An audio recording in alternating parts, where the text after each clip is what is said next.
under the Constitution and pursuant to our oaths to preserve, to protect and to defend the Constitution. If it says 90 days for holding elections, it is our duty to say that.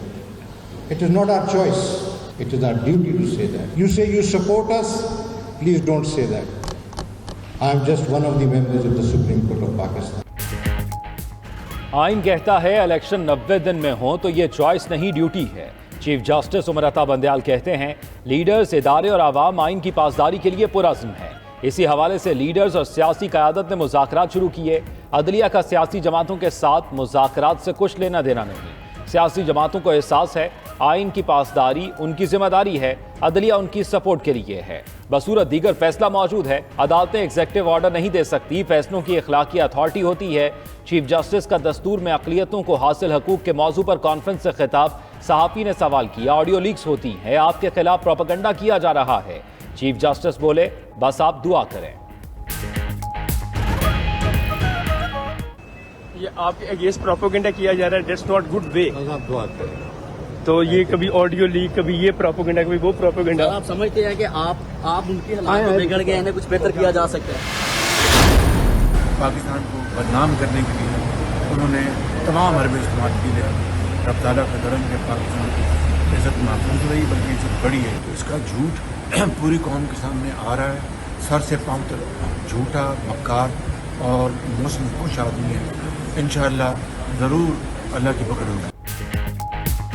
وزیر اعظم شہباز شریف نے عمران خان کو سر سے پاؤں تک جھوٹا اور مکار قرار دے دیا۔ لندن میں میڈیا سے گفتگو میں شہباز شریف بولے عمران محسن کچھ بھی ہیں، ضرور اللہ کی پکڑ ہوگی۔ پی ٹی آئی حکومت نے ان کے خلاف جھوٹ پر مبنی بیانیہ بنایا۔ عمران خان نے ان کے خلاف ہر حربہ استعمال کیا مگر ناکامی ہوئی۔ نیوزی لینڈ اور دیگر ممالک میں ان کے خلاف شواہد اکٹھے کرنے کی کوشش کی گئی۔ کیس میں بریت سے ان کی عزت میں اضافہ ہوا۔ یہ پورے پاکستان کی فتح ہے۔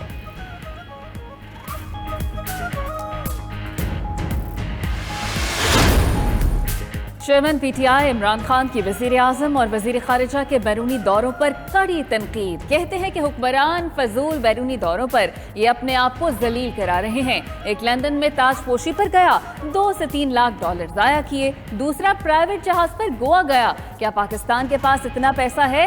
صرف انہیں باہر رکھنے کے لیے ملک کو تباہی کی طرف لے جایا جا رہا ہے۔ وہ بدھ سے 14 مئی تک تاریخی جلسے کریں گے۔ عمران خان نے لاہور سے ٹکٹ ہولڈرز کو بڑی تحریک کی تیاری کا ٹاسک دے دیا۔ کہا کہ P D M supreme court کے حکم پر عمل کرتی دکھائی نہیں دے رہی۔ سابق وزیر اعظم سے کینیڈین اپوزیشن پارٹی کے لیڈر پیٹرک براؤن کی بھی ملاقات ہوئی۔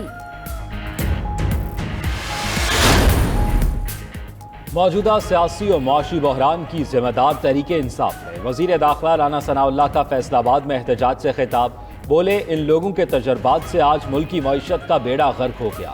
سابق حکومت کے آئی ایم ایف سے معاہدوں کا خمیازہ آج بھگتنا پڑ رہا ہے۔ آج بھی مذاکرات کے لیے تیار مگر کسی کی خواہشات پوری نہیں کر سکتے۔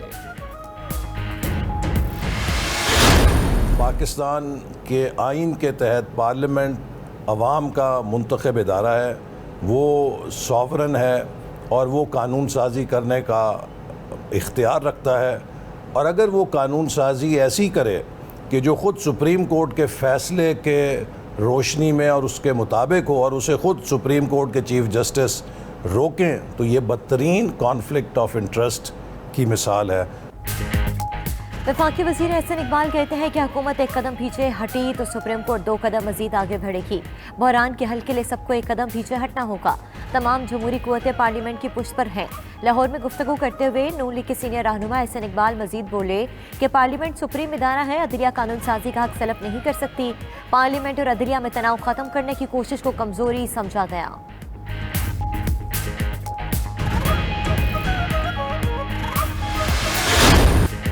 سندھ کے 24 اضلاع میں ضمنی بلدیاتی الیکشن، پولنگ کے بعد ووٹوں کی گنتی، غیر حتمی غیر سرکاری نتائج کی آمد۔ کراچی میں یو سی چیئرمین اور وائس چیئرمین کی 11 نشستوں پر ووٹ ڈالے گئے۔ بلدیاتی الیکشن میں پیپلز پارٹی، جماعت اسلامی اور تحریک انصاف کے امیدواروں میں کڑا مقابلہ۔ یو سی 2 کورنگی میں پیپلز پارٹی کا امیدوار وائس چیئرمین منتخب۔ حیدرآباد میں peoples party, P T I اور آزاد امیدوار ایک یو سی میں کامیاب۔